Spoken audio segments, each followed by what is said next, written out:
So we got rid of Common Core, as you know. We have best standards, which is a better way to do a lot of things, but particularly math. I mean, one of the criticisms was the parents couldn't help their kids with the math homework. So any of the books that don't meet the best standards are not going to be appropriate for us to use.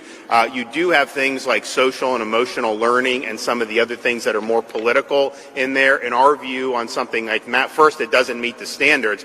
But second, math is about getting the right answer. And we want kids to learn to think so they get the right answer. It's not about how you feel about the problem or to introduce some of these other things. There's a right answer and there's a wrong answer. And we want all our students getting the right answers. And so most of the books that did not meet Florida standards, for whatever reason, happen to be in the early grades. As you get into the older grades, most of those books did meet the standards, but we're going to continue to focus the education on the actual strong academic performance of the students. We don't want things like math to have, some of these other concepts introduced. It's not been proven to be effective, and quite frankly, it takes our eye off the ball. So I would say, one, talk to the Department of Education for more background on it. What they have told me is that there's an appeal process that the textbook publishers can go through. And right now, what's in their textbooks is considered proprietary information. So I would be perfectly fine with doing that. That's just not been their standard of practice, and it's not because they don't want to release, it's just because these are textbooks and this is how they do it. So some of those textbooks will be able to say, hey, we should appeal. Some may agree to tweak some of the things. If there's things, if there's Common Core math, maybe they'll be able to dial that back.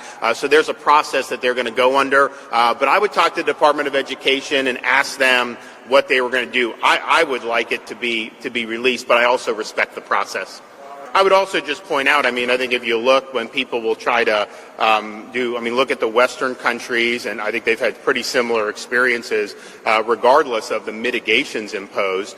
A lot of it's tracked age and obesity rates in those societies, and that's not just in the United States. That would include European countries as well, and so that's just the reality. But what I would say is, when you look at the states that have imposed really draconian mitigations, you've had a lot of collateral damage. You've had excess mortality apart from COVID because of some of the lockdown policies. You denied kids education, and that's going to have ramifications for years and years and years. And then obviously you've had really significant problems with the economy. And if someone's unemployed, their future health prospects go down as well. So there's a whole host of things. And I would also just say, sometimes when you're comparing, the one thing that it just really frustrates me the media does is they will look at a country like China, which is run by the Communist Party of China. They will actually cite their statistics as if those are valid.